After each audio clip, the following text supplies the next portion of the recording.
We are, in fact, going for juxtaposition this morning. This is a deliberate life choice.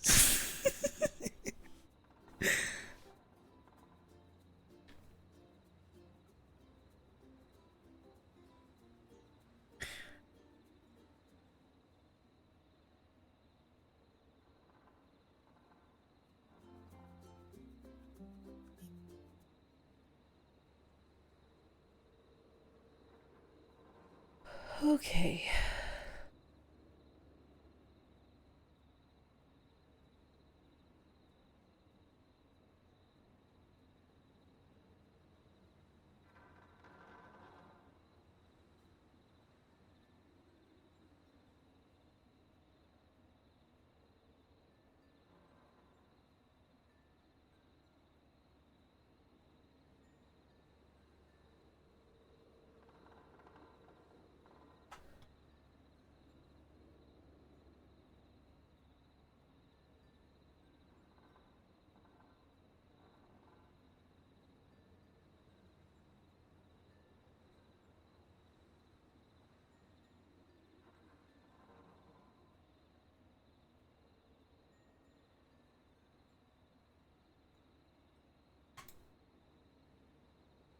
Okay.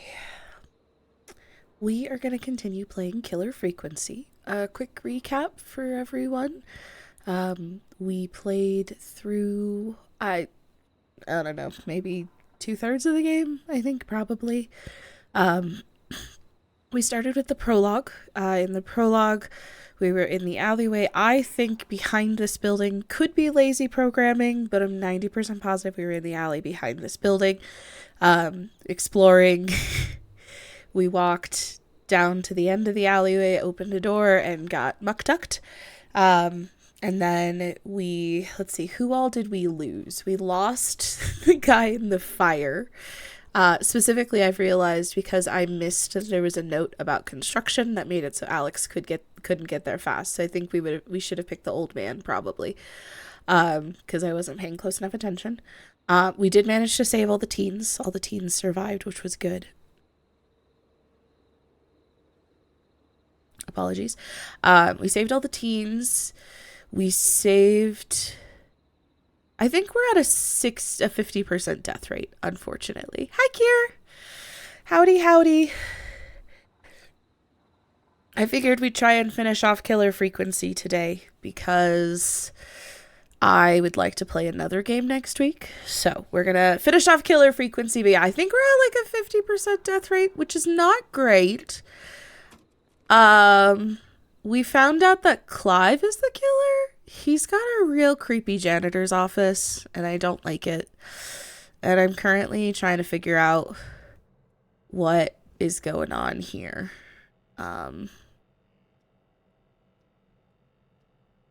Gallows Creek, a peaceful place to rest your bones, once a challenge hunting ground for the very best. Now a fun and friendly stop along your way, whether you are here for the sights or just passing through. If you stray a stranger here, then you've probably made a friend for the rest of your life. There was a tape. I think I played it. I don't remember what the tape said, to be honest, though, so maybe we replay the tape. George Barrow, 1968. That's when this all began for me. Follow the maps. Find the tapes. I'll be waiting. Okay, so we have to find more tapes, it would appear. I assume this is maybe a hint to where the next tape is. There's a shelf behind us. But that feels too obvious, doesn't it?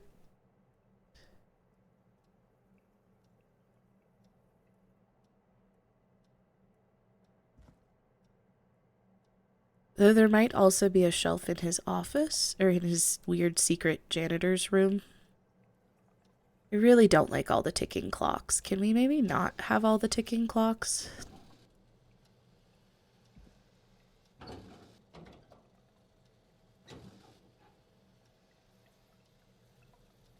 I love the detail of a fly trap up here. Okay.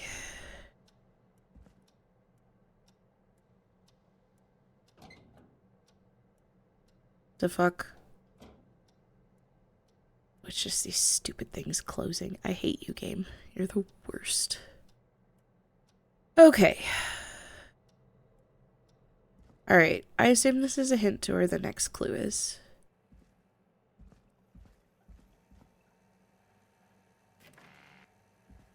There's still more to do here?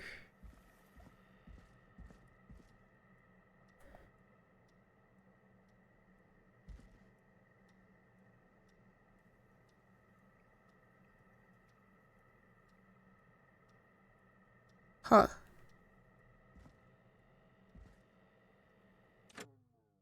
Follow the trail of clues, discuss them with Peggy. Okay, maybe we have to discuss the tape with Peggy? Hey, Peggy. Do you think you found everything, Forrest? I think there's gotta be more down here. I need to find all the tapes. You think so? How much did Clive hide down there? Well, if there are more tapes, then there must be more maps to follow, right? That seems to be the case. All right then. Buzz the intercom when you find something and want to discuss it. Are you gonna let me leave now, or are you gonna tell me there's more to do in this room? Okay.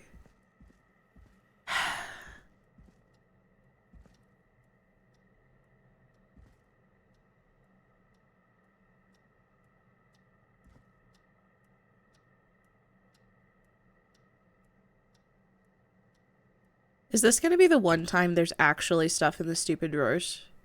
Because every other time I've opened the drawers, they've been empty.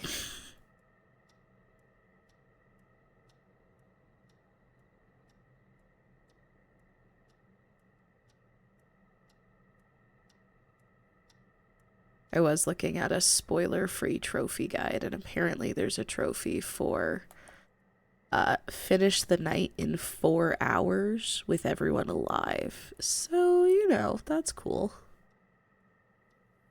Okay, seriously though.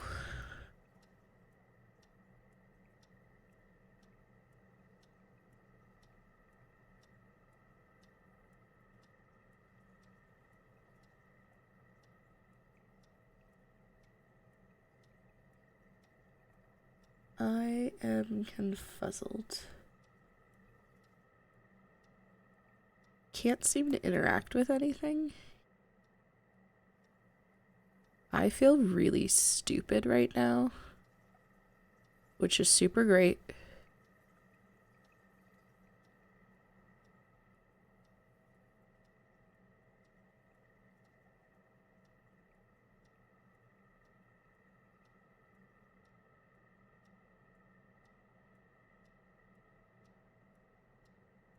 Is this picture reversed?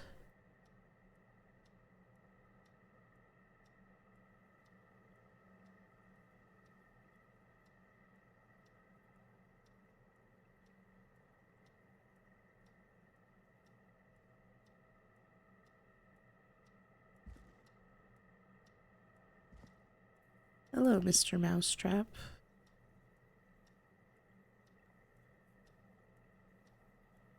I would love to find the other tapes, guys.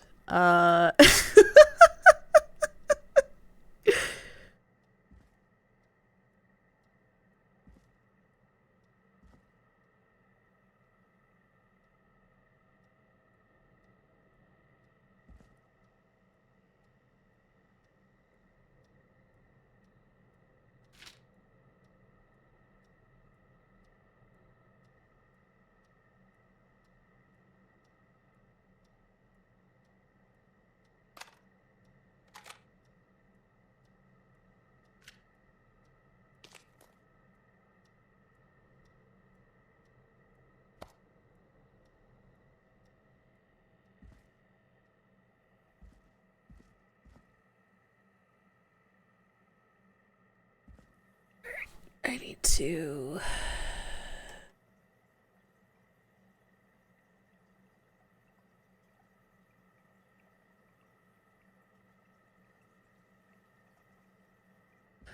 Okay. Oh my god. Jesus Christ. Okay. Cool, cool. I'm not stupid. Time of autopsy is 7 a.m. Cause of death is asphyxiation from drowning.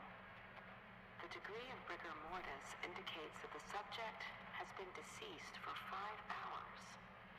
That puts the time of death. The fuck? Okay. Autopsy cart. There's a tape deck and notebooks. You're not gonna let me put it back down? Cool. Flickering lights for no goddamn reason. Can we not? Can we freaking not?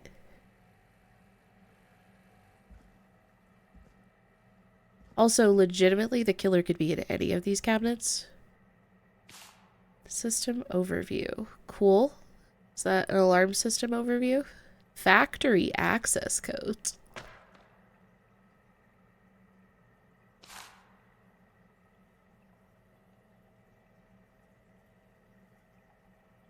Please change these codes immediately to prevent unwanted entry. Why do I feel like I'm gonna need these?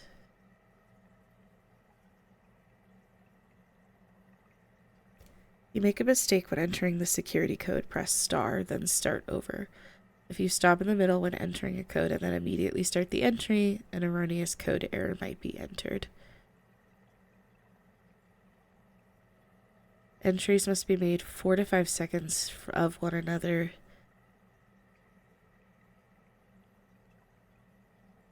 Okay, cool. I'm gonna use my phone and I'm gonna take a photo of this shit because I feel like this is gonna matter in a second here. Because nothing in this game is unintentional. Delivery note.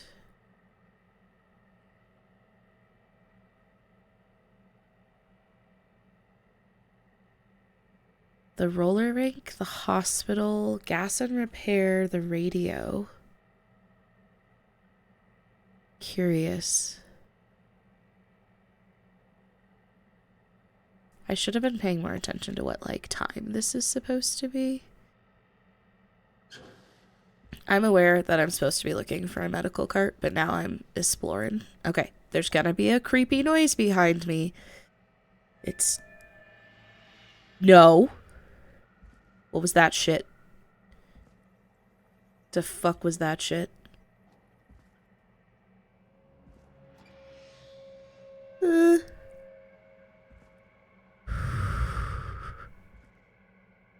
It's fine. It's fine. It's fine. Okay. Next to photo. Okay. We've got another corner with some boxes and shit. But they also said this was important. This looks useful. God, I've got like goosebumps right now. Hi, Keldon! I am focusing way too... Sorry. I'm focusing way too freaking hard on this game. Okay. At 4 a.m., a call was received from a jogger, a Miss Sandra Sharp, reporting that the body had been found washed up in the reservoir. I drove out to investigate and was able to identify the body at the scene was that of George Barrow. I contacted the coroner's office and then the boy's parents. They informed me that they had not seen him since 7 p.m. on the 2nd. Curious. I don't know if I'm supposed to hold on to this. I don't really want to. Small lacerations to arms, legs, and face, typically obtained by running through foliage. Severe blistering to the feet, as though the deceased had been running without stopping. Clive is just effing with us right now. Because realistically, why was that on a separate tape than the first audio? Clive is a dick.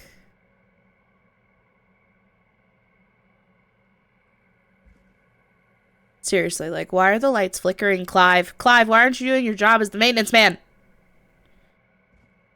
Okay, I think this is the next tape.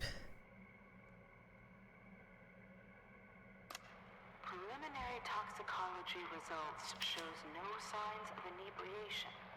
However, a high amount of cortisol was found, indicating elevated levels of stress in the immediate moments before death. Okay, fan. Stress immediately before death. Shocker. Oh my god, why do I have to go in this dark, scary hallway? Can we... It looks like rat poison. Seems good. Seems good.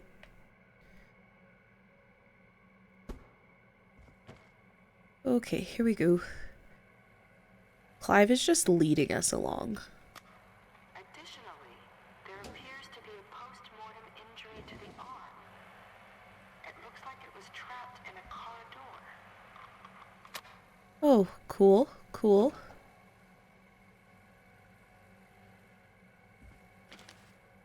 Okay. Why do I feel like this is the corner I was just in? Yeah, the tapes have a super low amount of memory, apparently. I think Clive is just messing with us. Clive is the murderer for surezies.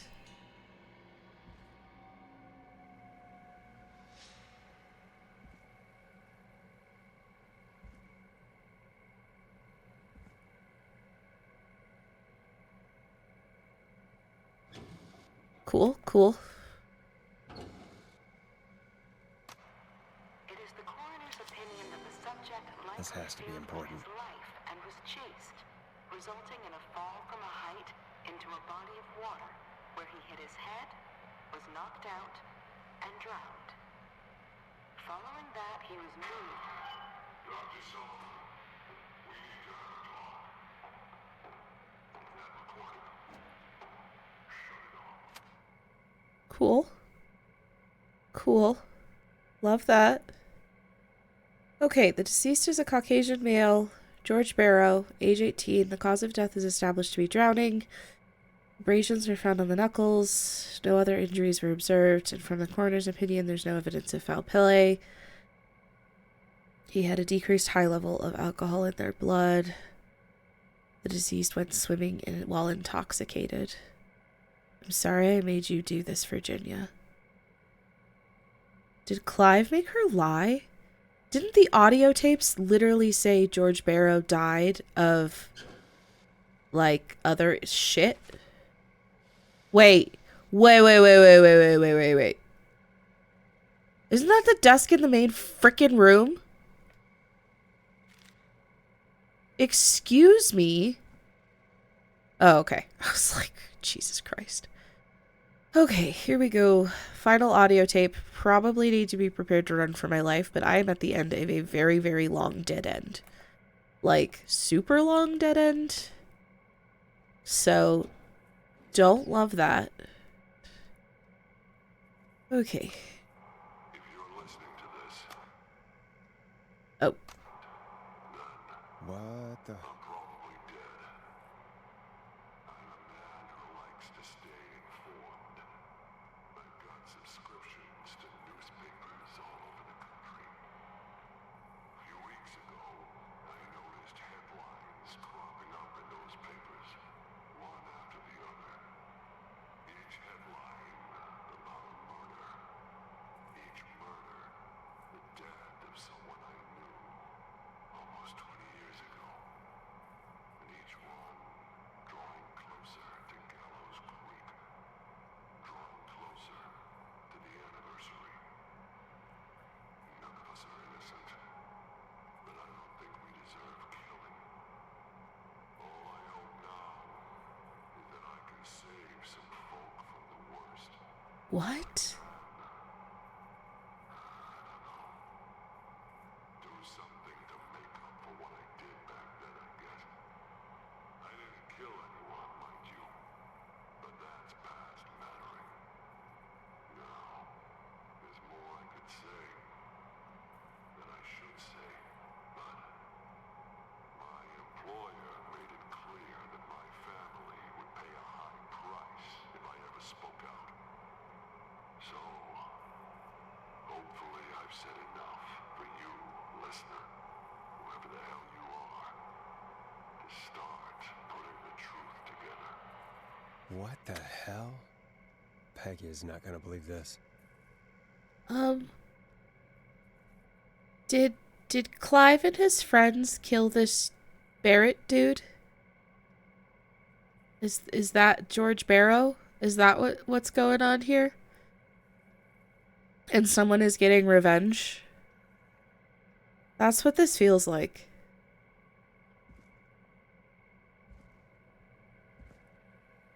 Cool. I only have to wind my way back through this weird, creepy-ass hallway.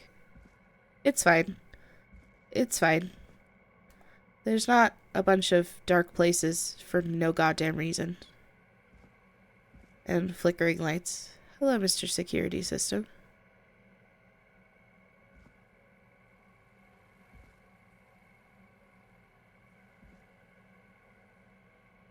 I'm gonna get hit with some creepy ass music when I move through this place again. This is also so much worse. When I was doing this Thursday, I just had it on speaker and not through headphones, and now it's surround sound, and this is so much worse. It's so much worse. Oh, okay. All right, Peggy. Let's have a conversation. Found, Forrest? It's an autopsy tape. Doesn't say for who, but I think it must be for George. Poor George. He was so young. Something's bugging me, Peggy. What do you mean? I swear I recognize the voice of the woman talking on the tape. I just can't place it. Seriously? Do you think you've met her before? I don't know. I mean, I just got here recently. I don't know. Is it Peggy? Found another tape. It talks more about how George died. What did it say? Why do I feel like it's freaking Sounds Peggy? like he was running for his life. Sprinting through trees and bushes, getting cut up all over. What would drive someone to do that? I'm not sure yet. There's also a tape about a toxicology report. There were no signs of drinking or that he was on anything. What? But everyone said he went swimming drunk and drowned. It was in the newspaper and everything. I found a written autopsy report. What does it say? According to that, it's just like you said at the start. George drowned after getting drunk. Said he liked to fight, too. But that contradicts the tape. I know. And I think I know why. There's a note with a report that says, "I'm sorry I made you do this, Virginia." If it was on the autopsy report, then Virginia must be our coroner. Wait, the caller from earlier, when we had to call the takeout restaurants, wasn't her name Virginia? We need to call her back once we finish down here. It looks like she might know something about what's going on. I found a tape that introduces a new detail to the story. Post-mortem injury. Apparently, his arm got caught in a car door. A car door? Yeah, after he died. How do you suppose they can tell? How can they tell? I'm a radio producer, not a coroner.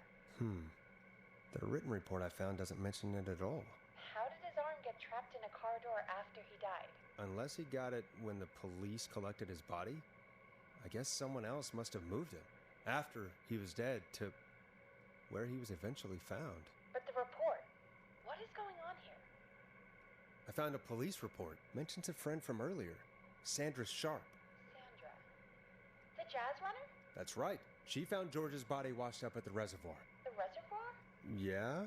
What's strange about that? George got cuts from running through foliage, right? But Yeah. there's no forest around there. Also, how did it wash up at the reservoir? What do you mean? Reservoirs don't have tides. But that's what the police report said. It's not possible, though. I did a school project on reservoirs and got an A. Okay, But, Peggy. yeah, not important right now. The important thing is that it doesn't make sense. What are you suggesting then? That the body was originally found somewhere other than what the report suggests? That the sheriff tried to cover it up, but accidentally let something slip? Something like that. I think. Well, Sheriff Matthews wrote the report. If he hadn't been eviscerated, we could have asked him. True. But Sandra is still alive? Once we're done down here, we should give her a call. In another tape, the coroner comes to the same conclusion as I did. George was running from something. Maybe an animal? Maybe, but then there's this next bit, where the coroner thinks he was moved post-death. We literally were just talking about that. Yeah. At the end of the tape, someone burst in and demanded Virginia stop recording. Kind of sounded like I Clive. think it was Clive. This is starting to make sense now. This is a conspiracy to cover up what happened to George. I think I found Clive's last recording. I think Clive might be gone. Gone? I found a confession. Not for any killings, but for playing a part in covering up George's death. He left this behind in case he died. He hoped someone would find it. Do you think the Whistling Man already got him? Possibly. We've had a lot of callers tonight, but maybe not every victim made it to the phone, you know? We don't know how many there really are. Christ, Forrest, that's dark. I know, but Clive said he had read about other murders in other towns, and that the murders were all folks who knew about the incident. And the killings were getting closer to Gallows Creek. He said he wanted to do something good for once. The board in his office. He wasn't tracking people down to kill them. He was tracking them down to save them. Ugh, why didn't he just come out with all of this? He said his employer threatened his family if he spoke out about any of it. His employer? The one who orchestrated the cover-up? Peggy's gonna die. Oh, Clive. I'm sorry for thinking you'd killed all those people. Do you think you found everything? I think so. Forrest, what's going on here? Someone wanted that boy's death to seem like an accident, and they hired Clive to make it look that way. Come back upstairs when you're ready. We need to figure out our next step. Whew. So Clive isn't a murderer, I guess. God, you're back, Forrest. I've been running out of stuff to pad our airtime with. Peggy, you work in radio. Forrest, I'm stressed. I mean, really, how are we supposed to keep a show going with all this happening? It's our job. It's our job, Peggy. We gotta do it. You're right. So, what's the plan now? I think we should call Virginia back. I played her All right, song. I'll get her on the line. Her song's playing. When I'm you're pretty ready, sure that was shut the hers. music off. Okay, Virginia. Hello again, Gallows Creek. This is Forrest Nash. We're circling closer to the truth behind tonight's events. To this end, we're calling back one of our earlier callers, Virginia Sullivan.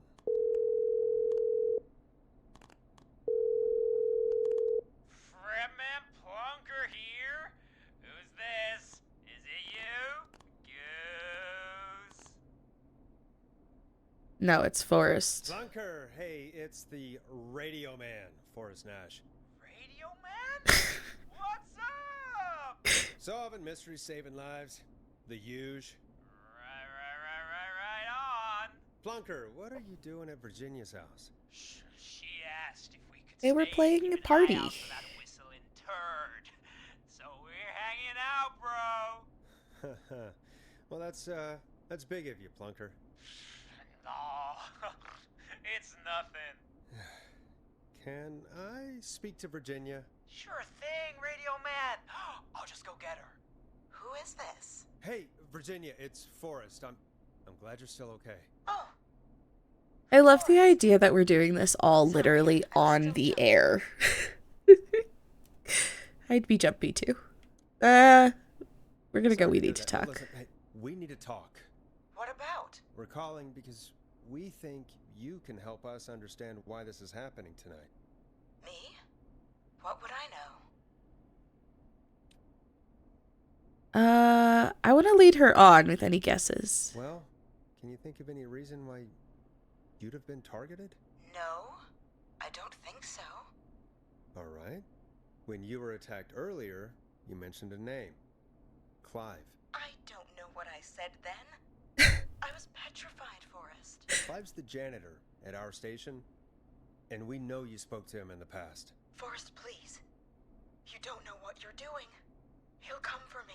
Virginia, it's okay. Clive won't be coming after you. We think Clive's dead. Dead? But isn't he? He's the Whistling Man, Forrest.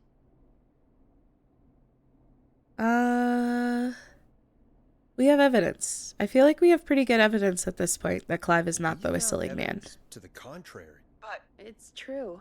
And we found your autopsy reports for George Barrow. How? I saw him destroy them. Well, he didn't. I don't know if he kept them or made copies or what, but we found them. And we know it's related to what's happening tonight, which is why we called you. Why did you write a false report? All right. One day, I came into work to find a boy on my slab. And as I finished the autopsy, this man, Clive, he just burst in. And he started making demands to give over the reports, to falsify what I found. Of course I said no. But, well, when someone wants to make you do something, they can use the carrot or the stick. For me, he used both. You see, my sister is sick. She has So a when chronic Rich is condition that's never involved. going away. It's expensive to treat, and it was getting to where I couldn't afford it. And Clive promised me that his employer would pay for my sister's treatment if I did what he said, and that if I ever spoke about this, he'd beat me to within an inch of my life. I don't know why he had me do it, but my sister needed me. You have to understand. She needed me. We understand. Why do I feel like this is Teddy Gallows Jr.? Teddy Gallows Jr. has already shown himself to be a shitty politician. Why do I feel like Teddy Gallows Jr. is the guy who killed... Wait, Robert Gallows? Did he kill his own brother? It's Robert Gallows, right?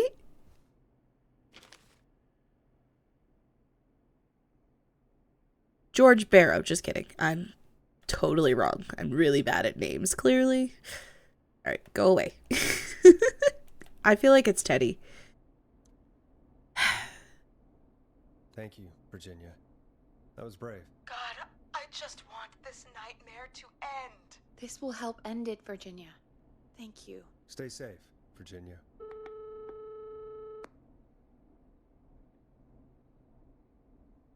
So, Virginia is tied up in all of this. Clive threatened her to keep quiet about George's death. But for who? Why cover up these details? Well, we know Sandra was involved in George's death. Do you want to call her? I do. All right, but before we go asking questions, I think we should know what we want to ask. Is that fair? Yeah, we need to ask her about finding the body. She was the one who discovered it, but something just doesn't add up. 100%. She knows more than she's saying. I wonder what she's hiding. We'll hopefully find out soon. Anyway, just be careful when you're talking to her. Don't push too hard.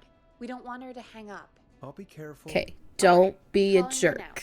Hopefully she's at her jazz studio.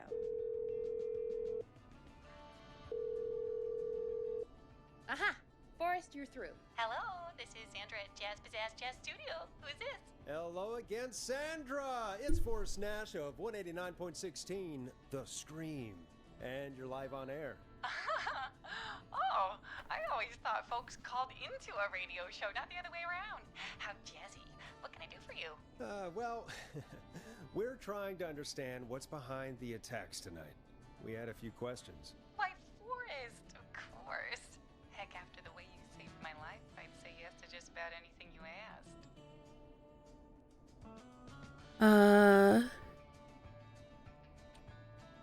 That sounds nice. Be serious is mean. Why were you targeted as direct? Do you know why the Whistling Man might have targeted you? Ha! As far as I can tell, he was just a knife-wielding psycho with superhuman cardio. He'd have chased after anybody. Right. Well, we think he might be chasing specific people. People who know about the death of a boy named George. Oh, I don't know anything about that. Sorry. I'm gonna go direct again. Direct isn't mean, so hopefully it's Sandra, fine. We know you found George's body. We have the police report. I Shoot. don't know what you mean. Shoot. It's okay. It's okay, Sandra. We know. You do? You know about? Yes. Of course. This studio is my life. After I found the body in the river, I couldn't lose my studio. Do you understand? Sure. I understand. When the rent just kept going up, he said he'd stop if I just needed to keep quiet. And everything would be okay. Who was he? Sandra? Who was he? He was... It's a stupid politician, dude. He said, if I told everyone I found the kid in the reservoir instead of the river,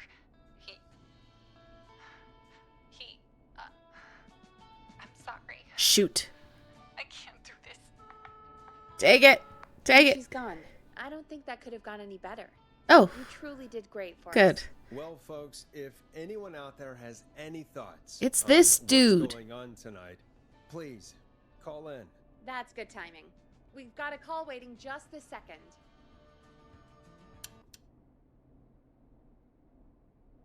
Welcome to 189.16 The Scream with me, your host, Forrest Nash. Hi, Forrest. I know this is really out of the blue with everything happening tonight. But I wondered if you could send this special birthday message to my uncle.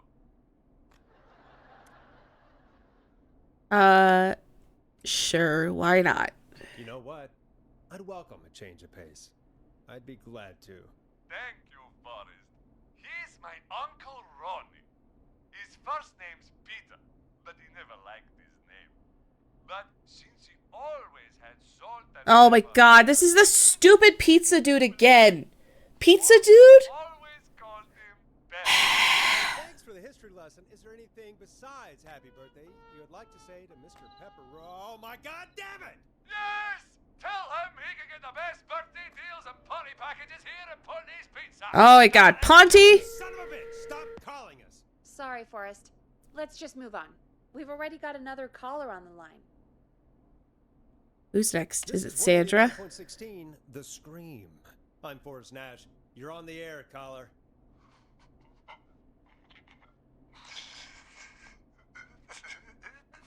Caller. Oh my god. Who is it?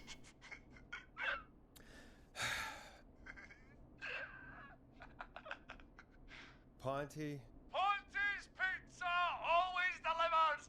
Come rain or sleet or whistling man, we'll be there. It's Ponty. It's Ponty. Ponty's the whistling man. Forrest? Forrest? Are you okay?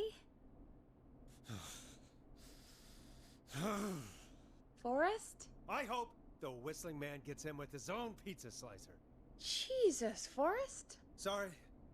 That was too much. It's okay. It's been a high-stress night. Don't worry about him anymore, okay? Not for tonight, anyway. I think he's spent for now. We've got another call, whenever you're ready. Folks, don't spend your money at Ponty's Pizza. That's Truth. all I'm gonna say about that. Moving along, I'd like to welcome another caller to 189.16 The Scream with me, Forrest Nash. Who may I say is calling? Well, hello again, Forrest. Dawn. We played your song, Long Ride Home. Did you hear it? Can you tell us? Never mind that now. Forrest, I'm calling because I need your help. Are you in danger? Are you in danger? I sure am. Do you mean... Yes, he's after me now. She doesn't sound very scared. I think this is bullshit. Helping you. helping? You didn't exactly help. Maybe I've been helping more than you know. I was out following a lead, trying to work out who would be next, after Chuck. And what happened? And I started to feel like I was being followed. I came back to my apartment building, but this newfangled security system has me locked out. I need you to help me get inside. Okay. Can a neighbor let you in? I only moved in last week. I don't know anybody yet. There's not even a buzzer here, only the keypad for the entry code. I need that code to get inside. Which apartment block do you live in? Maybe one of our listeners lives there too. It's the new Woodside apartment building between the town hall and the trailer park, but I doubt any of your listeners live there. I don't have many neighbors. Sounds like a prime piece of real estate. Sound really carries at night. Shit. Okay. Neighbor's dog? Is that a neighbor's dog? Yes, it is. Boy, I wish he'd muzzle that thing and... Oh. And now he's blasting David Scopo out of his window. This night can't get any... The whistling man. He's coming down the street.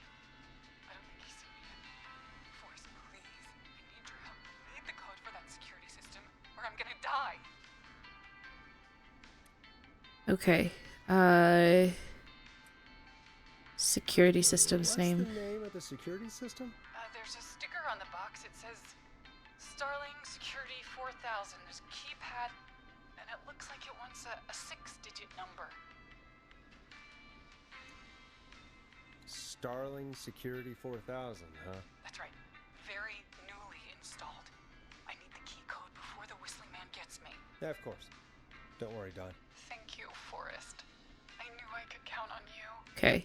I'll sit out of sight. Call me back soon. Probably convo with Peggy, All right, but I know folks, exactly where that here's a stuff little is. tune for you all to enjoy while I try to break Dawn into her apartment.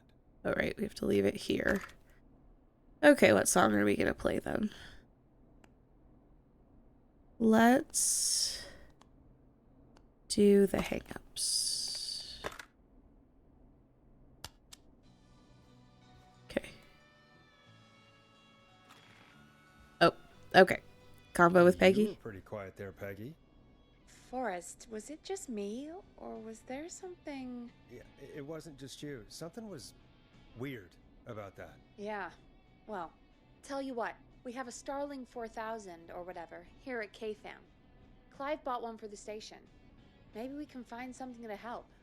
Well, I'm not sure who, but to help someone. I don't know if it's Dawn. Something feels off about Okay, Dawn. So she's locked out of the Woodside Apartments, and somewhere Clive probably has the papers for the Starling 4000. I know exactly where. Shut up, music. I don't consent. Okay, now it wasn't here. It's downstairs.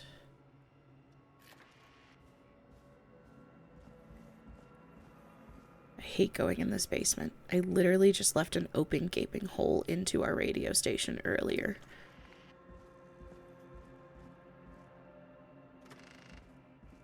Good, I get to go back in the flickering room of hell. Okay. Starling 4000 user manual. Ah, these codes should come in handy. Order gosh. delivery form. Starling must have left this by accident.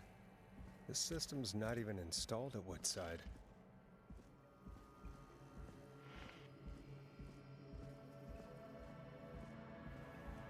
Yeah, that's what confuses me.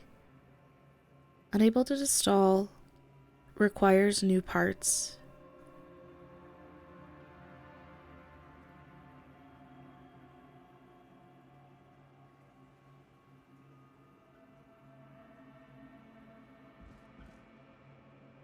So that's what I don't get.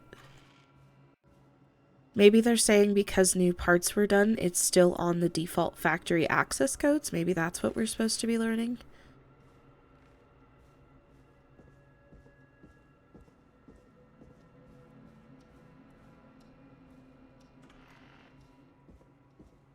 It's the only thing I can think of is that's what we're supposed to be learning.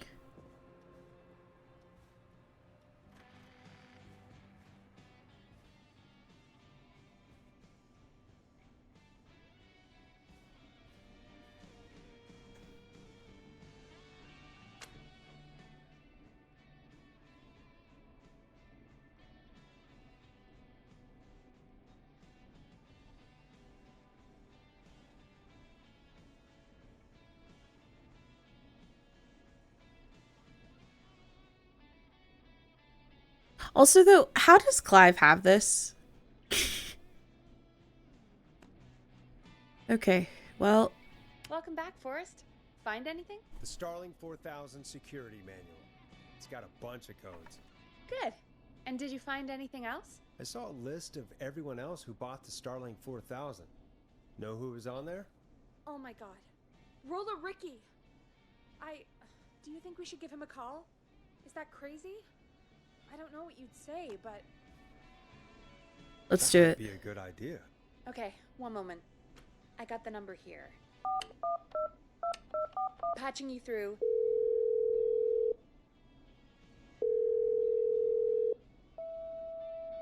Shit.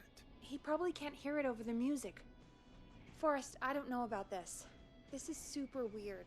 Just put me through to Don. I'll take care of this one way or another. Okay, if you say so. When you're ready, shut the music off. What if we give her the alarm test code? If we give her the alarm test code. Okay, Forrest, shut the music off. I know, I'm thinking, Peggy. Goodness gracious. If we give her the alarm test code, it'll set everything Time off. to turn the music off. I know, Peggy. Goodness gracious, Line lady. 1, whenever you're ready. Okay. Don, are you there? This is Forrest Nash from 189.16, The Scream. Oh, thank God you're back. I've been so afraid. What's the code to the gate? I want to give the alarm test activation code. Because I think she's at Ricky's roller rink. I think that's what we're The learning. code is 191519. Thank you, Forrest.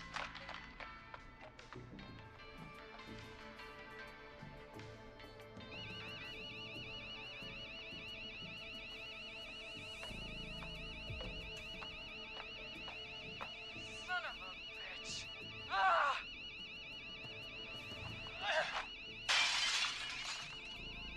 Is she? She's the whistling man. Yeah, stay out! Nobody disrespects the sink! Whew. Don't ever come back here again! I'm calling the cops! Thank God. Hello? Is someone there? Ricky, get back inside and turn on the radio. Whoever that was, she was trying to break into the ring. She? Forrest, man, you got no idea. That was him! That was the whistling man! The alarm gave me just enough time to get my rifle.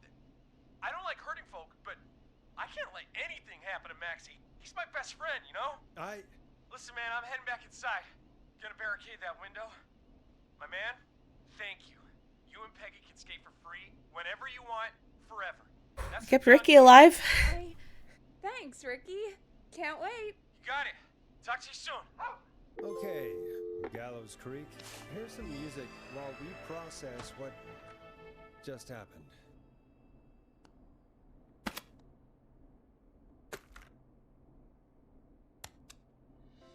So, the whistling man is a woman?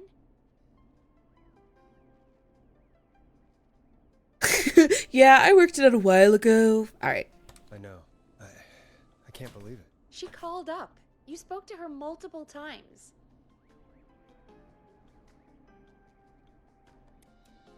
I thought she was just regular Gallows Creek Strange. Really, Forrest? Why do you think she requested that song?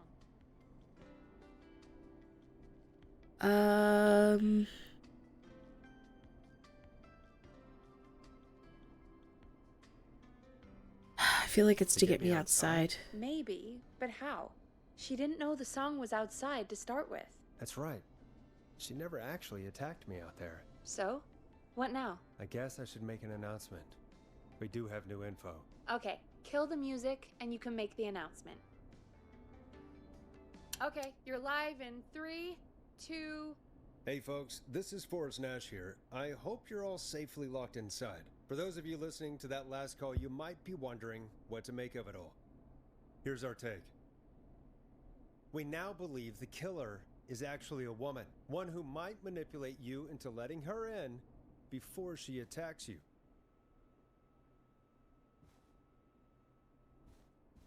Oh. Neighbors, look out for each other. Stay safe. We're neighbors. Look out for each other and stay safe. The killer was calling themselves Dawn. This could be a fake This name. could be a fake name. If anyone needs help or you have info on the killer, please call in. You folks have my new number, right? It's 911.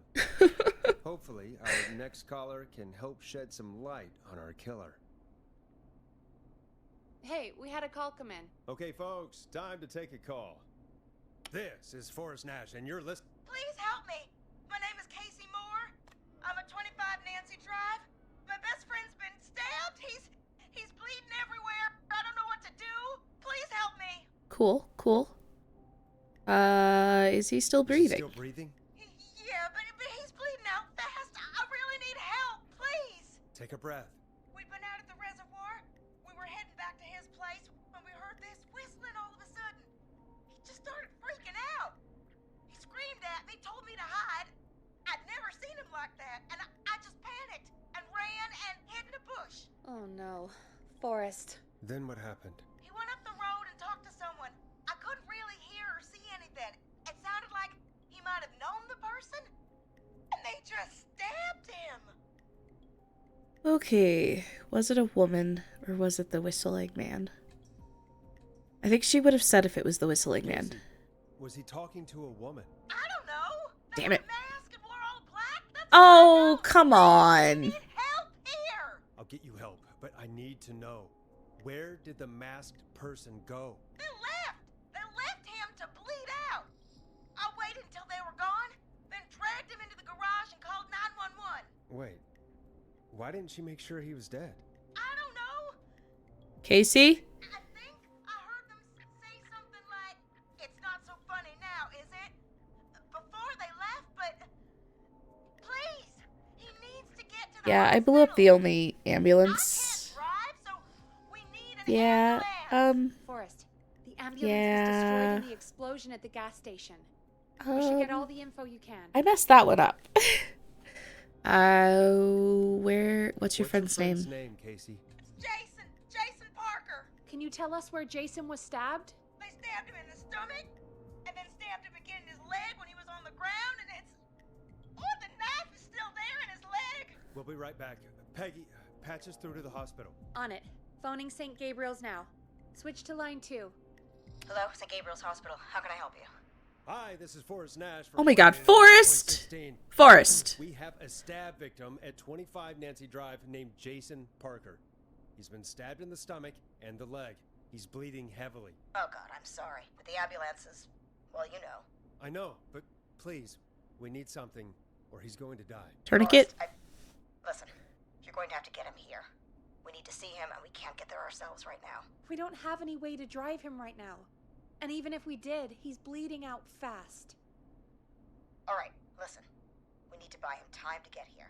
That means stopping the blood first, and then finding someone to stabilize him. To stabilize him, you really need someone with first aid training. Do either of you have any? No. Me neither. Damn it. I'm really sorry about this, but I have other patients who can't wait. Of course All I not. can do is talk you through the procedure as quick as I can, and then leave the rest to you. You think you can handle that? Nope. Don't have much choice. Hit me. Here we go. From the top. If he's bleeding out, then you need to get him comfortable and try to stem the bleeding. Okay. Lay him down. Lay him down. Apply continuous pressure directly Pressure. to the affected areas. Got it. When the bleeding slows, get a clean cloth of some kind and hold it over the wounds. Straightforward. Get them comfortable. Apply pressure. Clean cloths when slowed. Got it. I think. You said he was stabbed, right? If the object he was stabbed with is still in him, Don't take it out. don't Never take it out. It's stopping the worst of the bleeding right now. If anything, you should secure it so it stays where it is. I wouldn't have thought of that. It makes sense, though. God, that was a lot of info. But I think we can handle this. Glad you got it so far, because there's more to go. Oh, of course. Okay, keep going. Thank you, Doc. What else do we need to know? If he's lost a lot of blood, he may enter shock. If he does, act fast. cloth and it's bleeding through, don't remove it. Just apply another on top of it. If it's safe, elevate his legs to get blood circulating to his vital organs. Try to keep him warm. Get him to rest and reassure him. We need the patient to stay calm. All right, don't replace bandages, elevate his legs, keep him warm and calm. Low heart rate, less blood loss. No, this is all straightforward, Forrest. Try to stop the bleeding. Maybe it's because my sister's a nurse. Stabilize and get him here as quick as you can. Good luck. All right, Forrest. Casey's still on line 1. Here we go, Casey. Hello? Hello? Forrest, are you there? How's I'm Jason? here. How is Jason doing? Badly. He's still bleeding. Okay. I need help. We got you. I've been putting pressure on his stomach wound since you left, but he's still bleeding. Yep. I don't know what to do. That's good, Casey. The nurse said to do that. What about the knife in his leg? It's Leave it. gotta be held. Nope. Should I No, pull it no, out? no, no, no, No, no. don't touch the knife. The bleeding will get worse if you pull it out. Are you sure? I'm sorry. I'm gonna stop making suggestions. Do No, not don't take worry, out Casey. the We're a knife. team here. We're all going to get Jason through this. Casey, is his leg wound bleeding right now? I hate looking at that knife. Yeah, it's bleeding. His stomach is worse, though. Okay, they want us to secure the... the bleeding from the stomach seems worse. I think we need to secure the knife so it doesn't move around. Do you have anything you can tie around it? Yeah. There's some laundry piled up on top of the dryer, some cloths on the hood of the car, and what else? I guess I've got my jacket.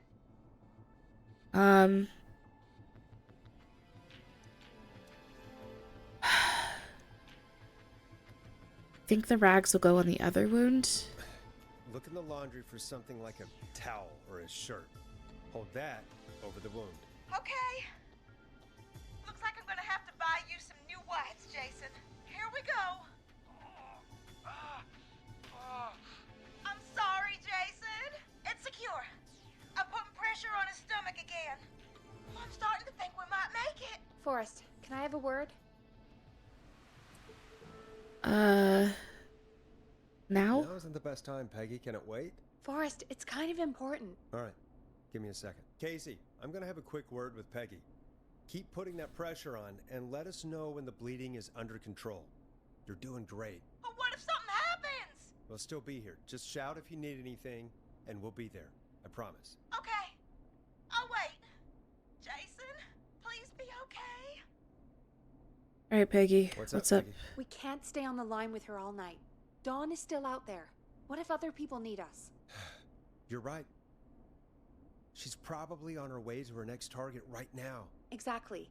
And you heard the nurse. We need someone there with training who can stabilize him. He's got to get to the hospital somehow. Can somebody nearby help? Can somebody nearby help them? Maybe drive them to the hospital? You know, that's exactly what I was wondering. Do you have anybody in mind? I might. A little before you started working here, KFAM did a mandatory first aid training course. Me and Karen missed it because we were away on a producer getaway. You skipped it, didn't you? Never mind. So, how does KFAM's first aid course help us? Casey said they're at 25 Nancy Drive, right? Yeah? Why? They put up a bunch of cheap houses around there about 10 years ago. So a bunch of people here at the station live around there. Do you think any of them could help Casey and Jason? Probably, but I don't know who lives there. And since I missed the training day, I don't know who knows first aid. Could you call them and ask? I don't know everybody's numbers. I've only Jesus. ever called Karen. Everybody's personnel info is probably in Reggie's office. Cool, Got it. cool. I'll look through their files in Reggie's office. It's a life or death situation. I'm sure they won't mind. Right. But there are a couple of problems with that. Naturally. Naturally. It's sensitive information, so Reggie probably locked it in his safe. Great. Great. Do you have any idea what the combo for the safe could be? Not a clue. Reggie's a serial note taker, though. Maybe something in his office will give it away. Cool, cool. Right. There is. Of course something there's else. something else, I'm not gonna like Peggy. this, am I? Have you ever heard the future is floppy?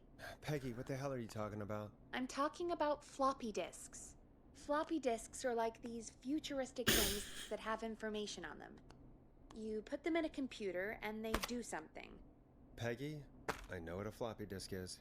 Anyway, Reggie decided that the future is floppy and started phasing out our physical records and replacing them with these floppy disks. I imagine it's the same for our personnel files. That's good to know. You're gonna make me go Since we through haven't a heard bunch of anything floppy from Casey, disks. I'm guessing Jason's okay for now. I'll check out Reggie's office and see what I can find. You'll need a key for that. I'll just slide it under my door now. Thanks, Of course Peggy. you will, Peggy. I'll just have to look around.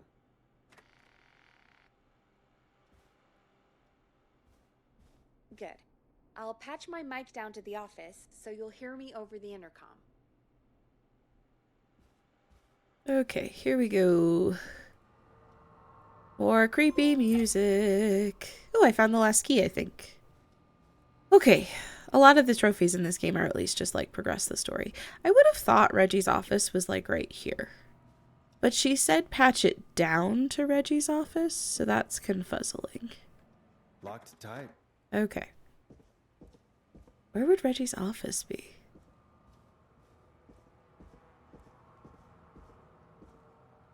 Huh.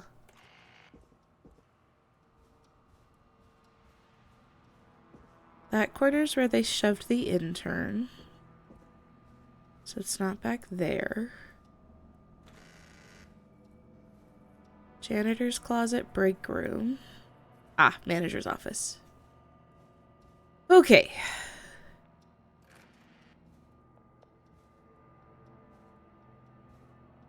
Alright, first aid to the injured, issued by St. Gabriel's Hospital, signed Keith Walker. Certified that Reginald Scott. Okay, but Reginald Scott I think is the boss, so probably doesn't matter.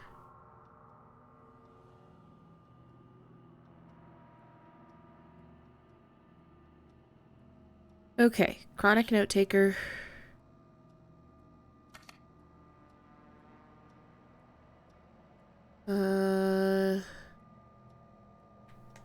Clive, if you're reading this, stop stealing my post-it notes. Ask Jenny where those tapes are. It's been weeks now. That's overdue. Looks like I need a 4-digit code. Axe forever. Need to write a pitch document. No one uses... If it's on the backside of a post-it note, I'm going to be a little miffed. Because who uses the backside of post-it notes? Psychopaths. That's who.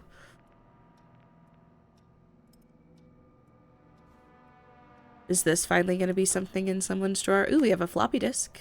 Okay, okay.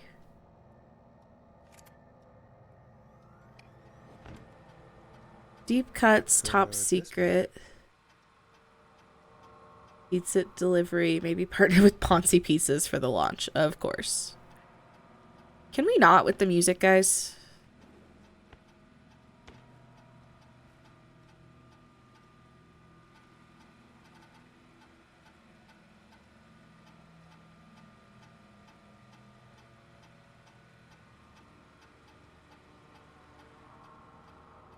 Okay.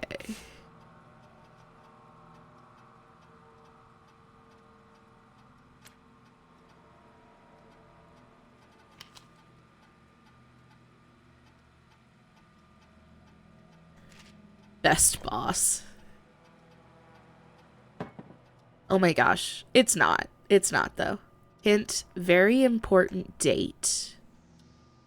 Okay.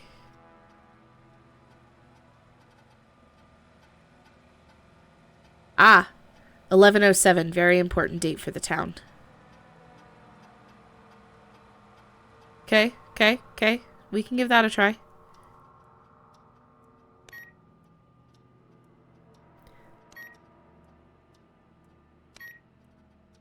Nice. Oh, of course there's a million floppy disks. Okay, John Hedges. You gonna make me, like, eject this thing? How do I inject a floppy disk? Okay. Don't need you anymore.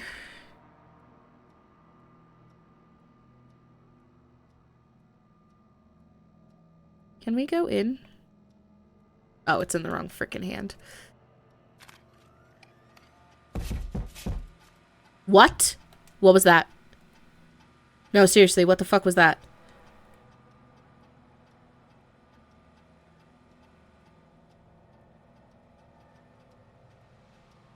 What was that? John refused to engage in first aid training. John apparently has a bunch of medical equipment in his home that he procured from the military. He's at 14 Nancy Drive. It might be John Hedges. John might be the answer.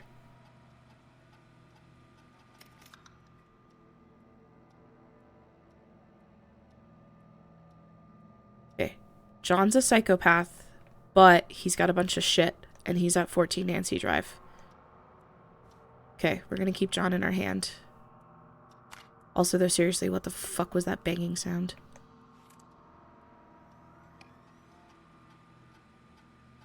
Karen has really stepped up her duties. Karen, we said, is a no-go.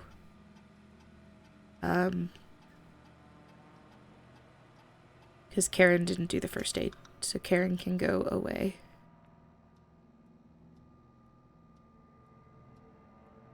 Goodbye, Karen. Okay.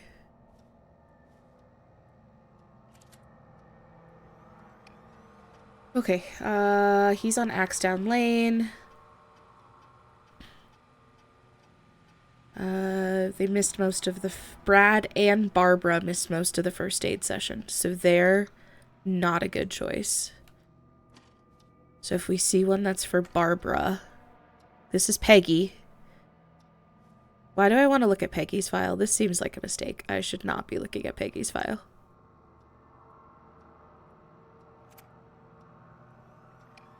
Hey, Peggy. I think Reggie's on to you and Karen. Maybe they'll bring those little drink umbrellas into work for a while.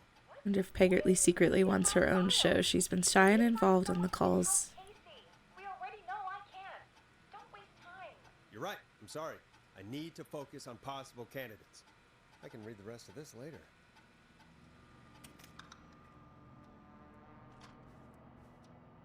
Okay, who's this? This is me. Okay, so Forrest... I kind of... Alright, fine. We won't do it. I want to.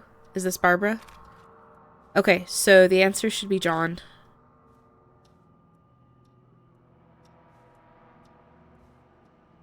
Okay, John it is. That's who we're going with.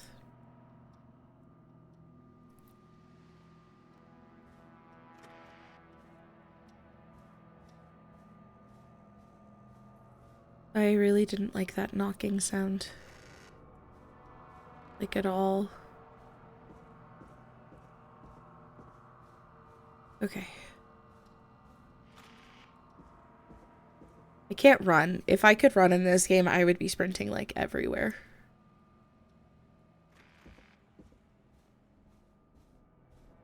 Alright, Peggy.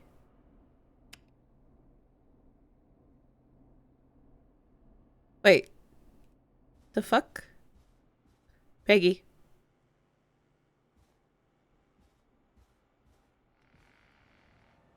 Is it because I didn't look at everyone's disc? Is it mad at me for not looking at everyone's discs?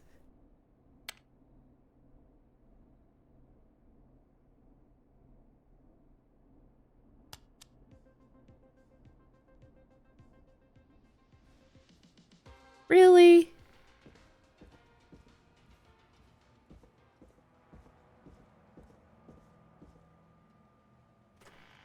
Really? It's John. The answer is John. John is a couple of houses down. He's at 14 Nancy Street, and we're going to like 25 Nancy Street. So John is the answer. Are you really making me watch all the floppy disks? Alright, cool. Who did I throw that I didn't look at? Okay, we didn't look at Barbara, because I said Barbara was out, because Barbara didn't pay attention to this stupid thing.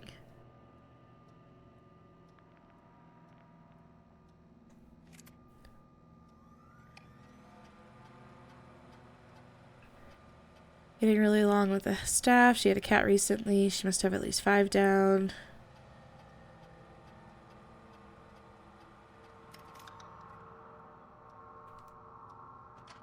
And I didn't look at my own file. I think those are the 2 I skipped. Definitely looked at Brad's. I didn't look at my own personnel file.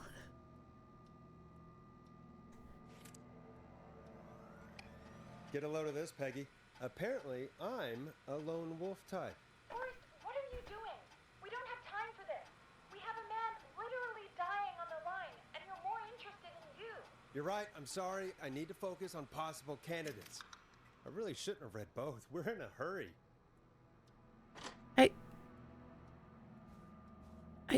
It won't let me press the story. Is there an intercom? Oh, I have to touch the stupid intercom. Okay, cool. Hey, Peggy, you there? Yeah, I'm here. Did you find what we need? I think I know who to I call. know who our best bet is to help Casey and Jason. All right, good work. Who should I... Hello? Is anybody there? Please pick up. Casey, I'm here. What's wrong? Jason started going pale. I tried to get him to rest, but he just threw up everywhere. Uh-oh. What do I do? He's throwing up. He's going into shock. God, it sounds like he's going into shock. Casey, just stay calm. It's going to be okay. But the bleeding seemed to slow down. Did I mess up? Jason, I'm sorry. Casey, calm down. You've done everything right. I need you to listen to me, okay? For Jason. What did the nurse say to do about shock? Elevate Jason's Casey, legs. I need you to elevate Jason's legs. We need to get the blood flowing to his vital organs. Got it. Jason, stay with me. I'm just gonna move you. This might hurt. Okay. I propped his legs up on some boxes. I'm looking at my notes. We need to get Jason as warm and comfortable as possible. Do you have anything you could use nearby, Casey? You've got your jacket. I still have some laundry next to me. I'll wrap him in some blankets. Just give me a second. Sorry. We didn't put any Jason bandages. thinks there was bandages. Should I get him new ones? Or, oh God. Don't remove the bandage. Apply another one on top of it. Do you still have something you can use? I've used the rest of the laundry to keep him warm, so I'll use my jacket. I can always get a new one. I'll fix his bandage and get him warm. Hold on, please.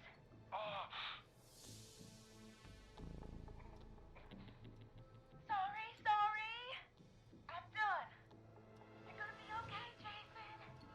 Just relax now, okay? Boris, I'm scared. He's not doing well. Is he? Is he gonna? He's gonna be fine. Jason is going to be fine. Just make sure he knows he's going to be okay, okay? Okay, Keep him calm. please. I can't give him what he needs. Please, help. I can't lose him. All right, Forrest, we need to hurry. Jason doesn't sound like he's doing too well. You said you knew who to call earlier? Who was it?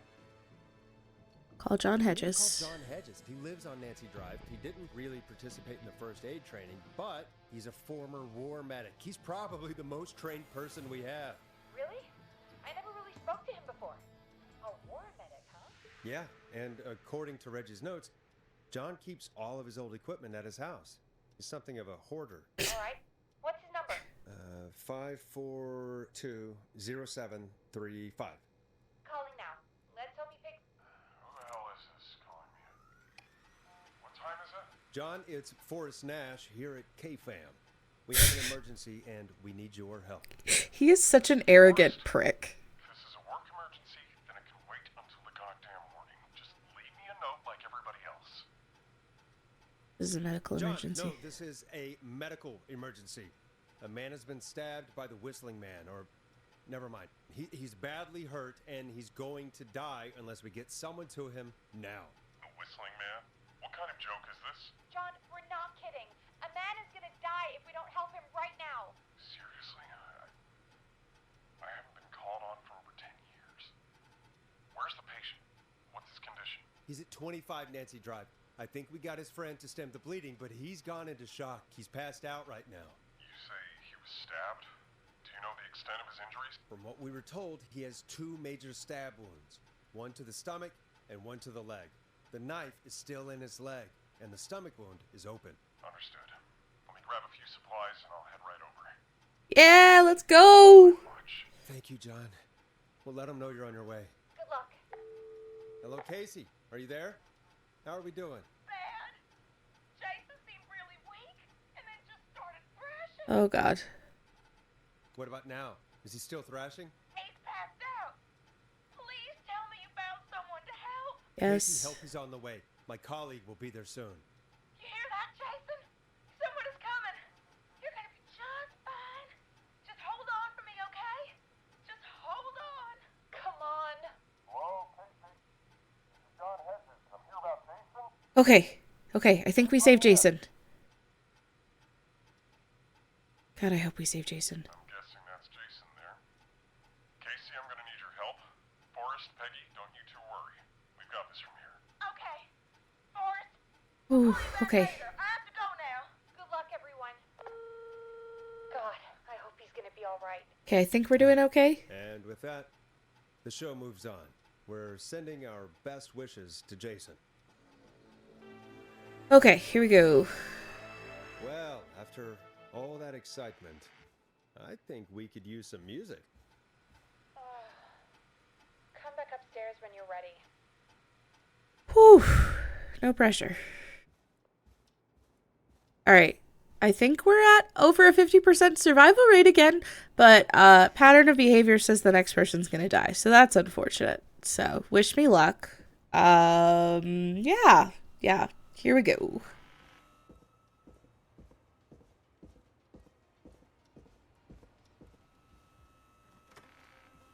It's getting pretty late. This might be your last break for the night, so try to enjoy it. Give me a buzz when you want to go back on air. I think we just go back on air. I don't see the point in waiting, right? Let's do this. Let's roll. You got it. We've got another call coming through, too. Here we go. Welcome back to 189.16, The Scream. I believe we have another caller on the line. How are you tonight, caller? Forrest, it's me, Roller Ricky. Oh, and Maxie's here too. Good to hear from Good you. to hear from you again. How are you both doing? Oh, we're good, man. Thanks to you. You're like our guardian angel. That wouldn't be a bad look for you, Forrest. A little white wing halo number. Maybe something for the K-Fam Halloween party. All right, everyone, let's calm down. Ricky, I'm just glad we could help you and Maxie. Is there anything else we can help you with, Ricky? Actually, I think I have some info that might help you.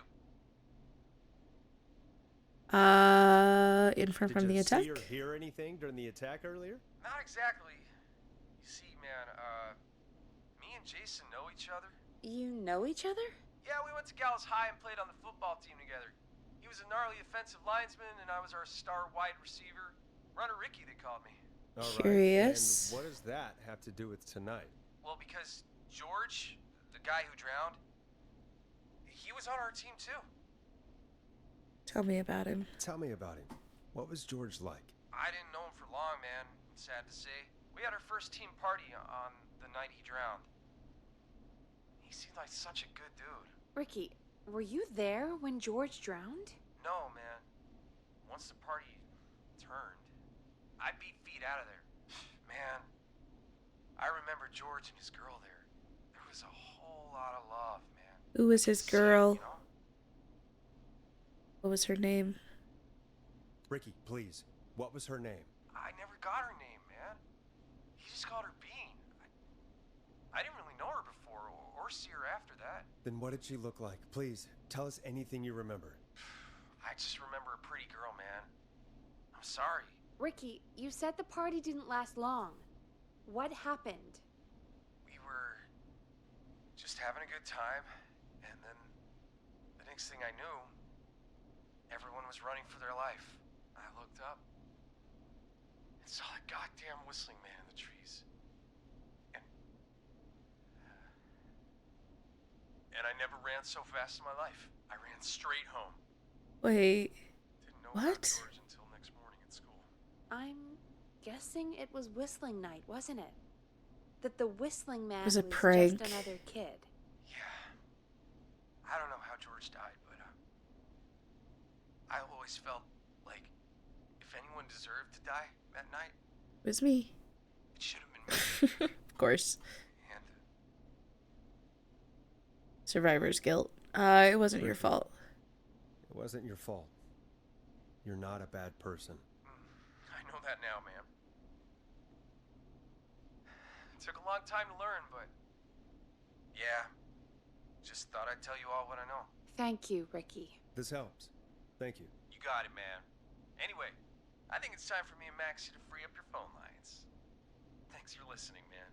I'll let you to it. Night, Ricky. All right, folks.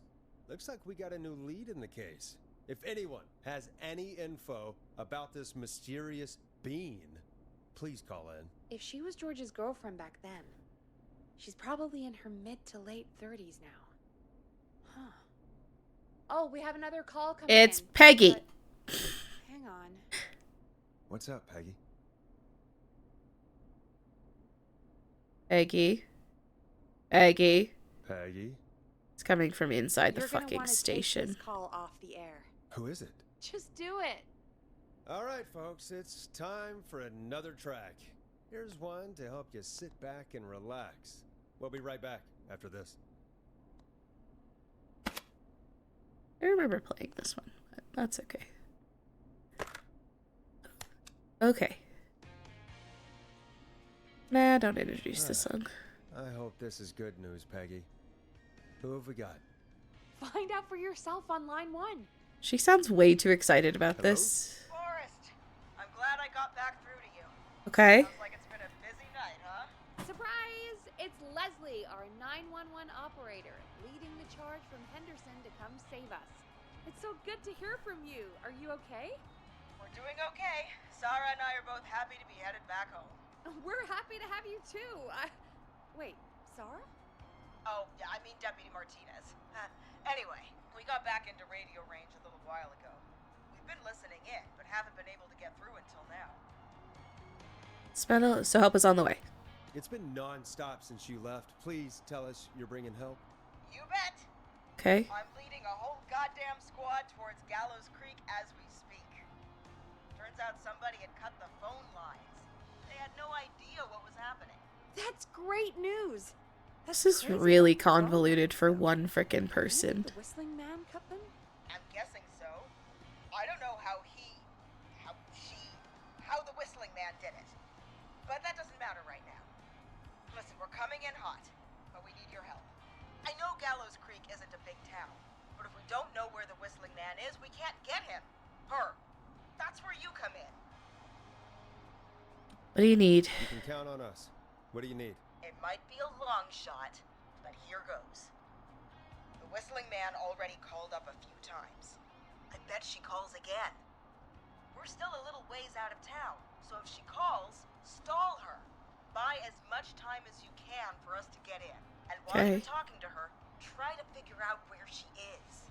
We'll be listening in, so once her location is known, we'll head straight there and end this nightmare. No pressure. I know you will. Heck, I can see the headlines now. Forrest Nash's interview of a lifetime. Anyway, I'll radio the other cars and tell them the plan is a go. Hopefully the next time I see you, it'll be with our killer behind bars. Take care now. We'll see you soon, Leslie. Oh, thank God. It sounds like this is almost over. We're nearly through this. Let's get back on the air. We don't waste any time then. Let's get back on air. You got it. Okay, Forrest, shut the music off. Bringing you back live now.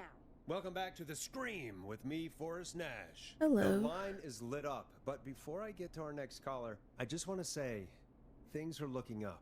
It's almost Forrest, over. don't give But for shit now, away. Let's bring in our next caller.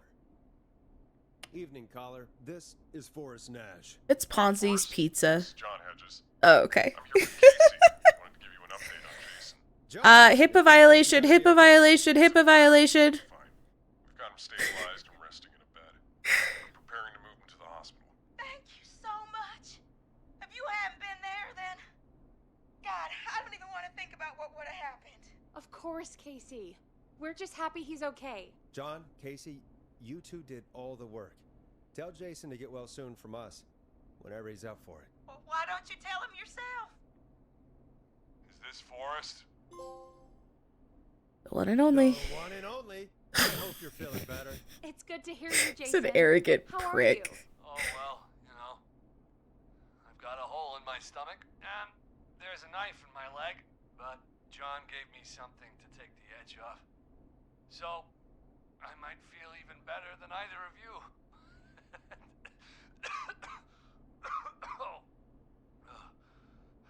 Take it easy until you get to St. Gabriel's. I will.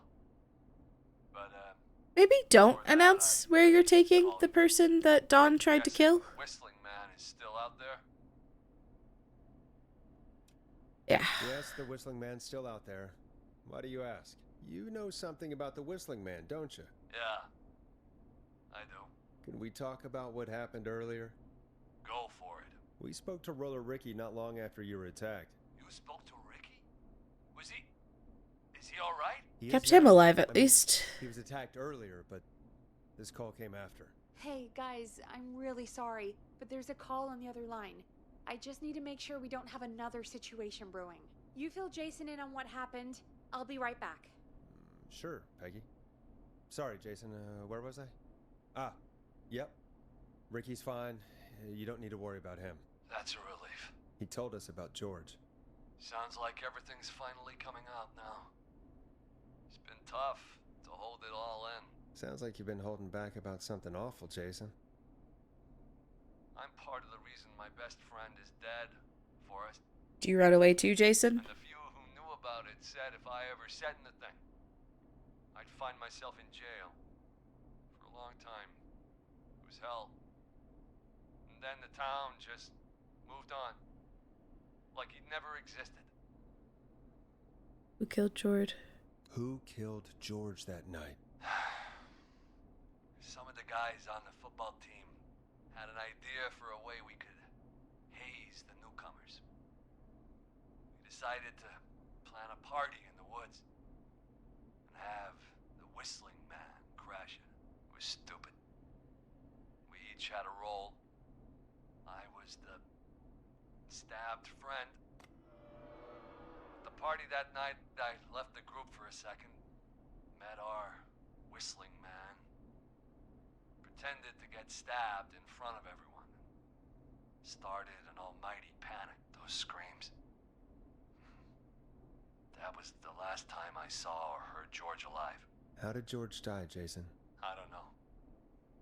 I was playing dead. But when I heard her scream... Ricky mentioned a girl named Bean. Is that who you mean? Bean? Oh yeah. I guess George did call her that. Yeah. He called her Bean. I heard her again tonight, Forrest. Her name was... What? What happened? Fuck. Are we still on air? Fuck. How do we get it back on? Oh dear. Haha. An emergency broadcast? Okay, here we go, guys.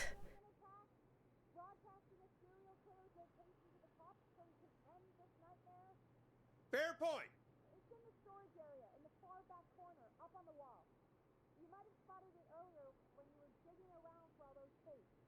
It'll have a big red button. Jesus Christ. I have to go back in the labyrinth room. Oh. Oh, I don't want to go back in the labyrinth room. It's gonna be dark as fuck.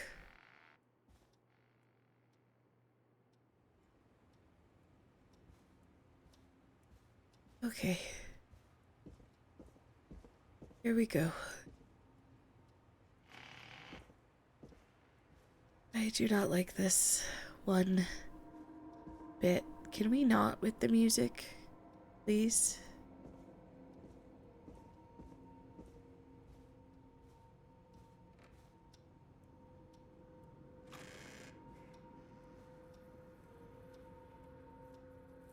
Okay.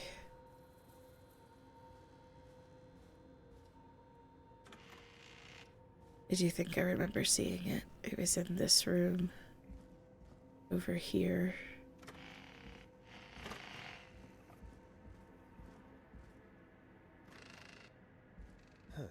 far back corner. Why is this station so big?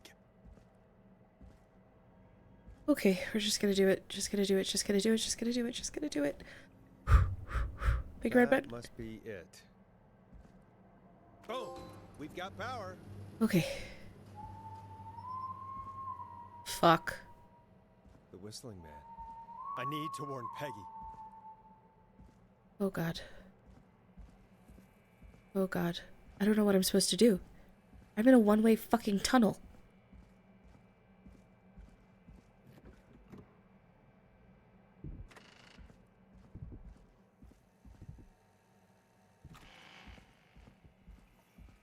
I'm in a one-way fucking path.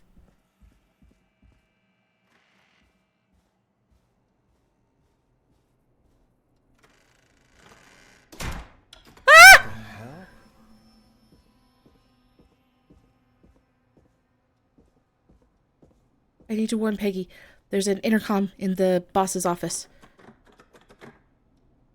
Oh, that door's locked. Oh, God. Oh, God. Oh, God. Oh, God. No, no, no. Ah!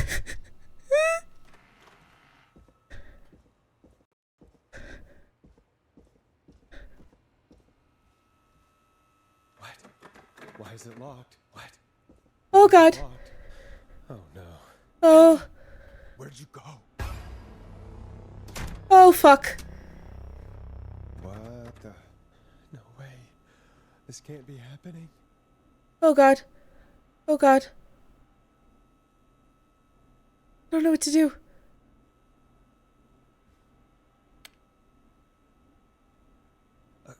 A call.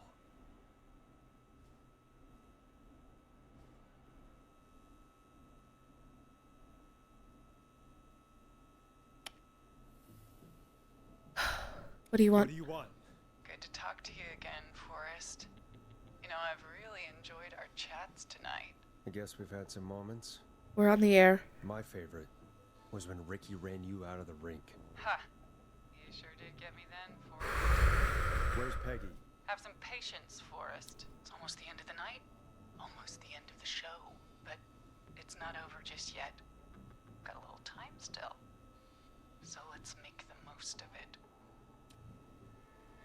What do you mean? What do you mean? Make the most of it how? Well, Huh? I thought we'd end tonight's Whistling Man special with a special guest. The one who started it all. Peggy. Let me take that out of your mouth and... Wait, what the fuck? Bitch! Let me go! Welcome to the air, Mr. Teddy Gallows Jr. Wait. It's all gonna come out tonight. I knew it was Teddy. Your daddy and his But money safe. who the fuck is in my room in front of me? Crawled out of his coffin with all the money in the world. Wait. Where the hell is Teddy? How are you talking to him if you're here with me? Because I'm not there with you, Forrest.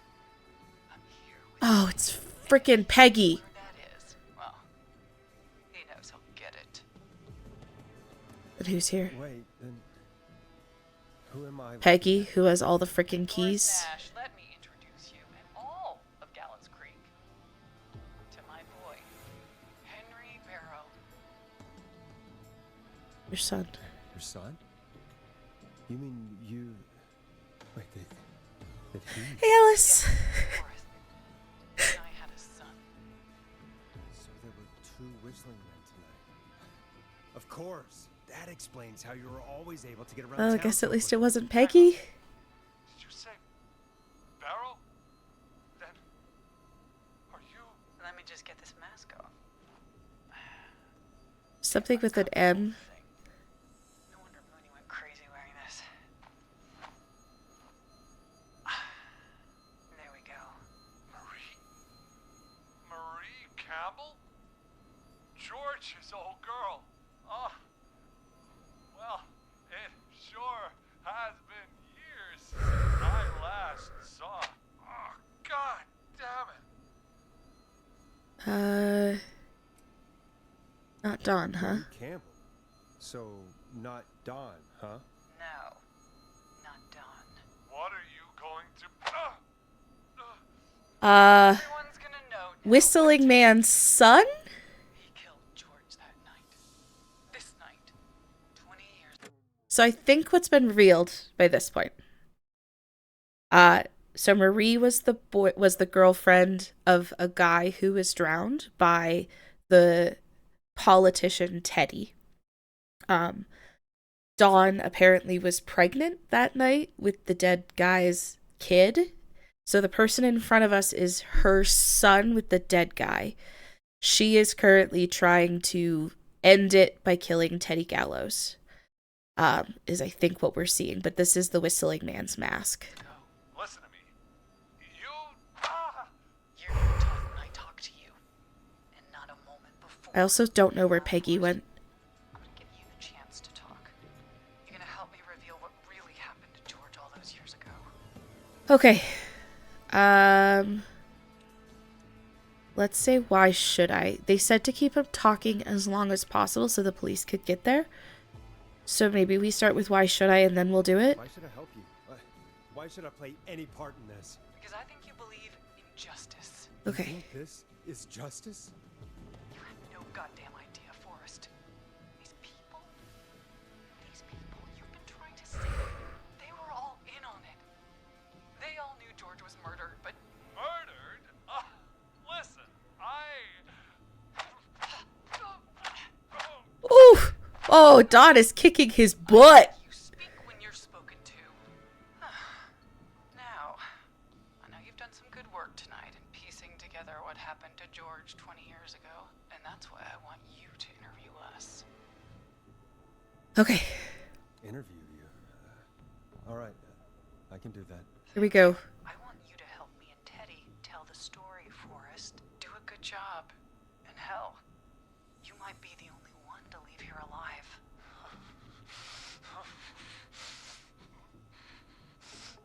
I need to drag this out. Yup.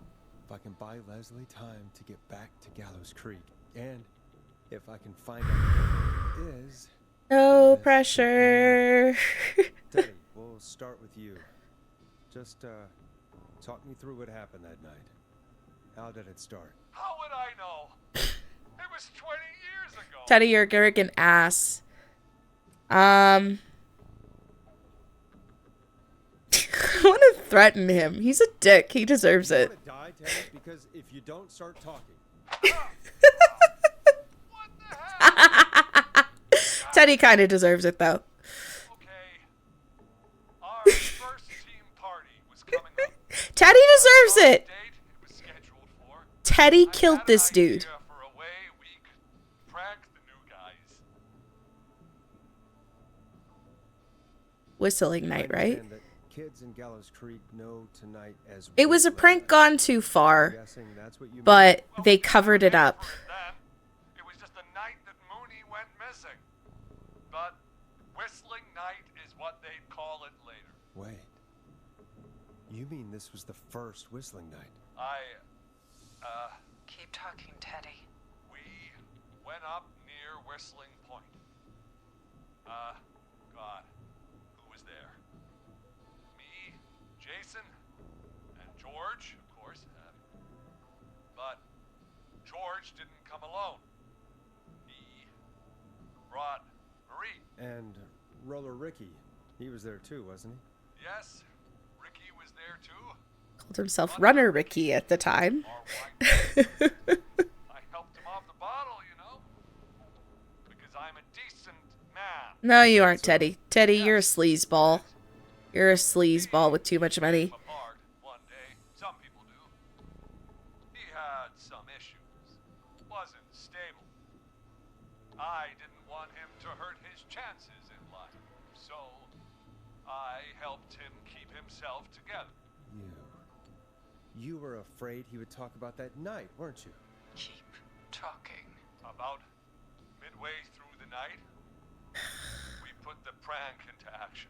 We looked up at the trees and saw Jason there, bloody, like he'd just been stabbed. And the Whistling Man, screaming. George and I and Ricky, we got left behind. But Ricky was in on it too. I know he was. He and Teddy were as close He as was. anybody. He was. Must have told him to plan. Oh no, I guess Ricky's. Did Ricky say he didn't know?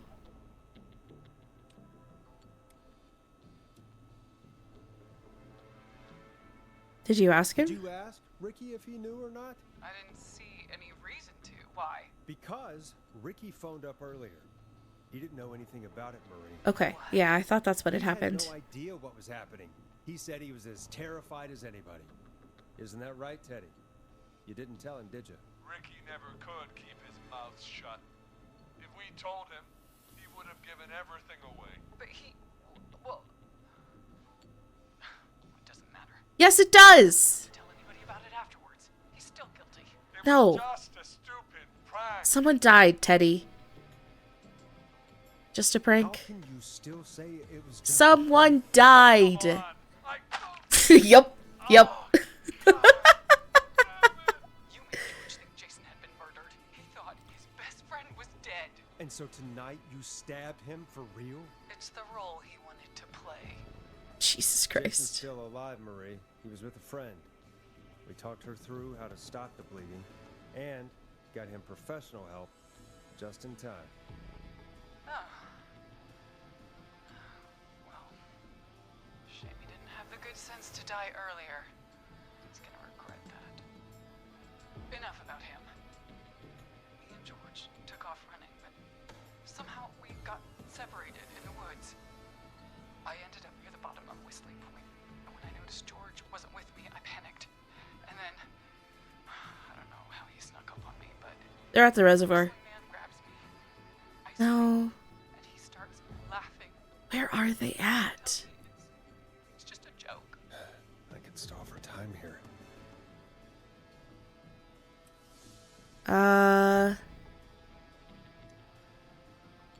How did you feel? How did you feel in that moment? I felt like nothing was real. I felt small and confused. And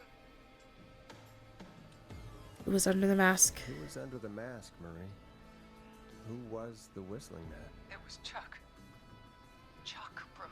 The guy who got blown up at the gas Laughing station. away, but then he Whew. stops, and he's looking up at the top of Whistling Point. What was he looking at? Robert? Teddy. What happened next? Nothing. I mean, it was just Teddy?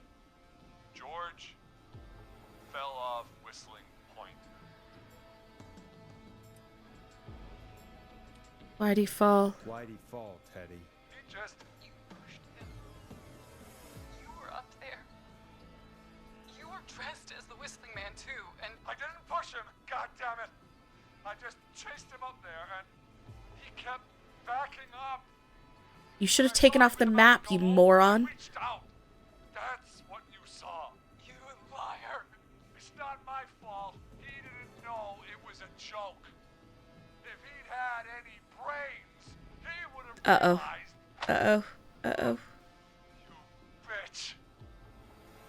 No one's going to believe this. After all you did. And why the cover up? If she's lying, why the cover up? My future was at stake, Nash. You know what it's like. People like us are bred for bigger things. Arrogant prick. I'm going to be the mayor. I want her to kill him. He's the one person I want to die. Governor. And then, who knows? What happened that night was tragic. It should never have happened. But it was a mistake.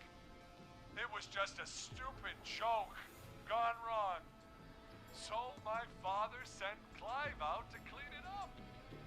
Why should a blip ruin my future? George was a blip? It wasn't a It blip. wasn't a blip, Marie. His father covered it up from there. I searched for George's body all night, but Sandra found him the next morning while out jazz running. Which is the found him in a stupidest room. thing. She lied about that to protect Teddy. She said something about her rent going up. Unless she... Teddy, did your father own Sandra Sharp's dance studio? It's Gallows Creek, not Sharp Creek. Fuck you, Teddy. Answer the I'd question. if I were you, Teddy. Yes, okay. We That's it then. Your father was going to run her out of business unless she lied and said she found him in the reservoir instead of the river. What my father did in his business dealings is nothing to do with me. The false reports. That's why you killed Sheriff Matthews too, isn't it, Maria? Not just to get him out of the way, but... Everyone was in on it, Forrest. Even the coroner wrote a fake report. Said George was drinking, that he just got himself into trouble. And I saw. I'm sorry. For all it's worth, Virginia didn't have much of a choice. Oh. She had a sick sister whose treatments she couldn't afford. She played along with the gallows to save her sister's life. And her own. even still, she should have told the truth. It's not that simple, Marie. I tried everything I could think of. I even went to the newspaper, but no. That coward killed the story. But Maurice Russell is dead now. Yeah, I fucked that one up. You've been through hell. Been through hell. Sympathize with her, get her talking. You've got no idea. Never should have started. Shouldn't have pushed my George off the cliff. He should have been. Oof. He's coming to a stop. I still have no idea where Marie is. Now. Here. Where George and I Fuck, where did she and George met? joined the football team. Did I know this? Right after he shot the winning throw. Wait a sec. The school gym? We're at Gallows Creek High, in the gymnasium. That's right, Forrest. Not that it matters, but yes, we're here. Anyway, I think that about wraps up the interview with Teddy. So, Marie? Where? oh my god. Peggy! Teddy? Hey, why are you there? Quiet. You'll talk more later. Now I have to talk to someone who mattered more than you ever did. Peggy. It's been so long since Fuck. I've seen I knew she was involved somehow. worried you wouldn't come. Marie! Oh my god. I thought you... And here I was, thinking you'd forgot me. I'd never forget my own... What? Sister. Peggy, What? why are you even there? Wait. Peggy, Earlier,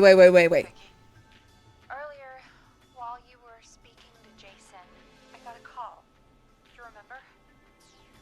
Well, it was from Dawn.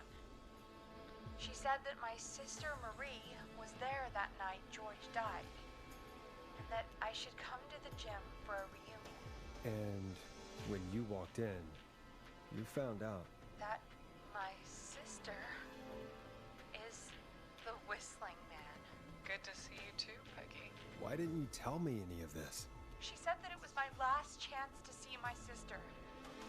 I knew if I told you, you'd try to stop I had a me feeling from she was in on this waiting shit. you on the radio. They just... Peggy! You should have You said should have something. said something. You should have told me. I know, okay? I should have. But I didn't imagine this situation then, so just... What happened to you, Marie? You just disappeared one day. I don't want to be near that dude. I I feel was like he's thrown gonna out, break the Peggy. glass. I begged Mom and Dad to do something about what happened that night, but did they care? No, they told me to stay quiet. They only cared when they learned I'd been with George, and Marie, I'm so sorry. I never knew. it's not your fault. Really, it's Mom and Dad I should be seeing right now, but since they're dead and gone, well, I'll have to settle for the next best thing. Oh. You mean Peggy? The next best thing you mean Peggy don't. Is that why you attacked Eugene?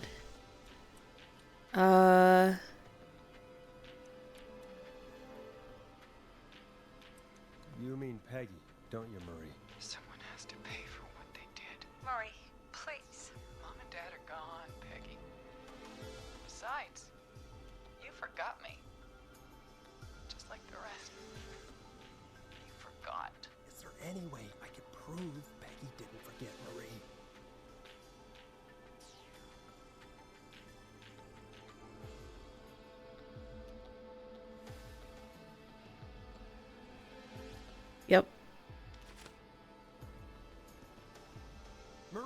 Peggy never forgot about you. Keep your mouth shut. She kept a card from you. She kept it here on her desk. What card? The card you made me for my 8th birthday. What does it say then? Happy birthday, Peg. Now you're great and 8. Love, M.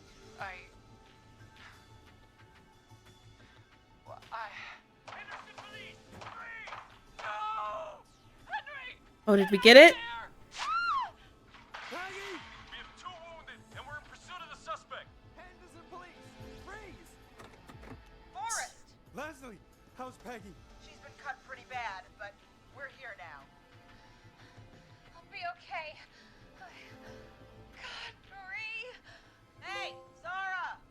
I need you to look after Peggy. She needs help. Now, we got here just in the nick of time. Where's Marie? She bolted right as we got here. The police are right on her heels. It won't be long now. It's over, Forrest. Is it? Is it? Well, folks, it was a long night, but we made it through together. I'm gonna head off to go check on Peggy. This has been Forrest Nash.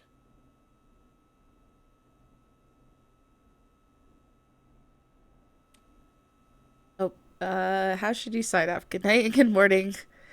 It's been a scream! And it's been a scream.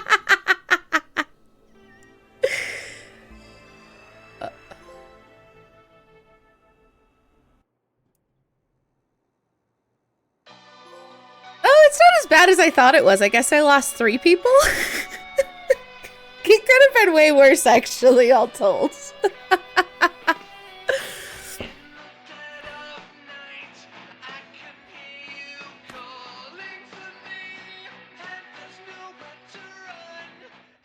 is Officer Trout.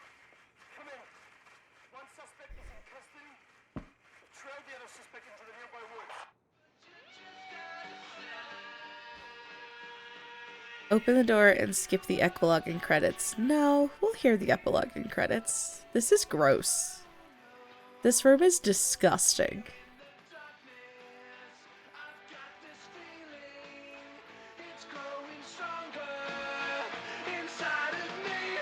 It's a killer frequency. We actually didn't do as bad as I thought we did. I guess we counted keeping a lot more people alive than I thought we did.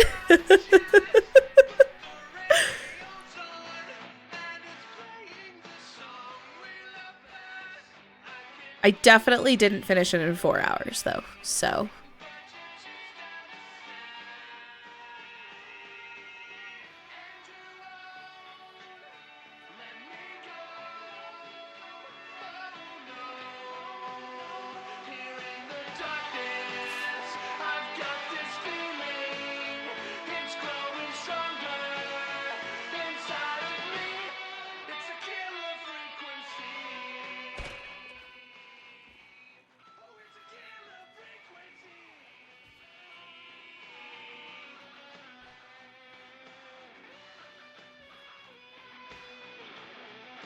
That's gross. There's like a used curtain box here.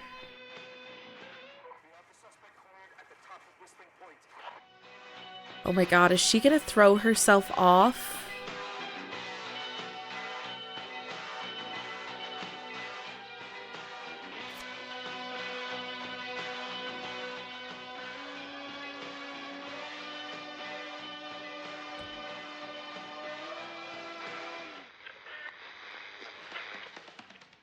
What was that? Stop! Put your hands in the air! Get down on the ground!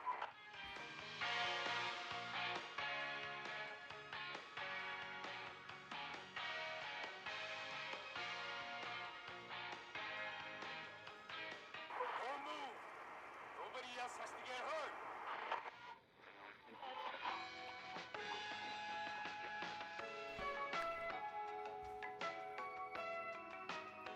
I don't think this is gonna end well. Stop! Suspect has jumped! Yup.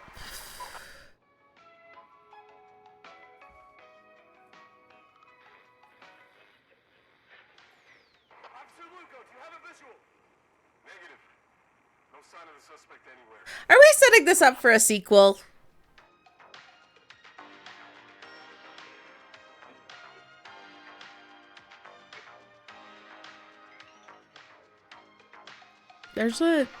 That's gross.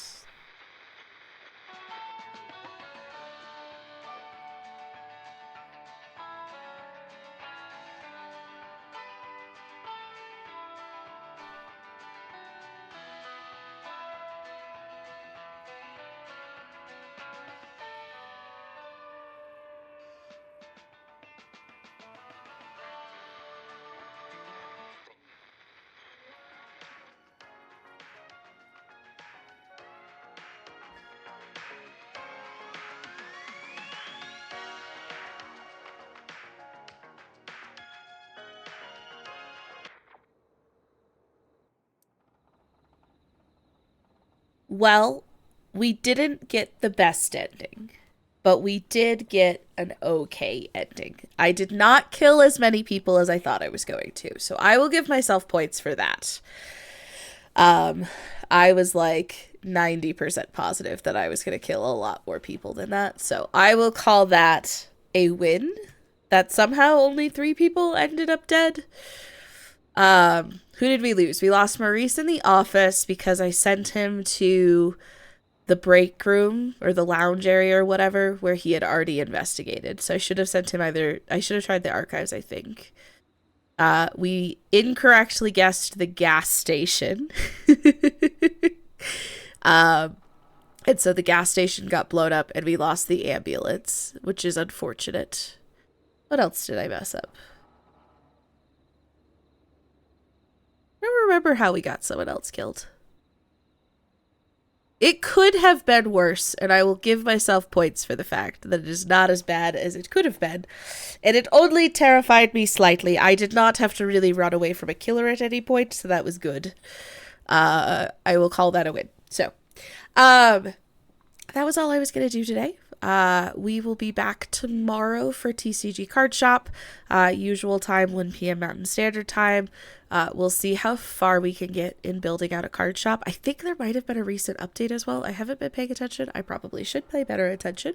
But we'll be back tomorrow. We'll play some TCG Card Player. I don't know if there's anyone floating around to raid. I'm not usually on this early on Sundays.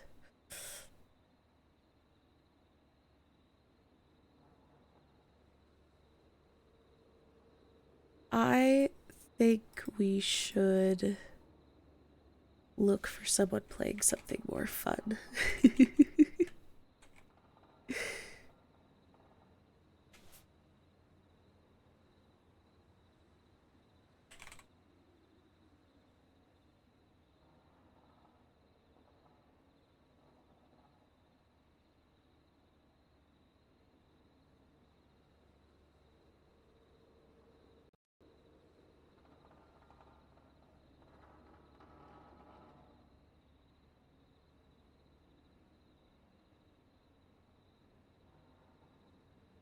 All right.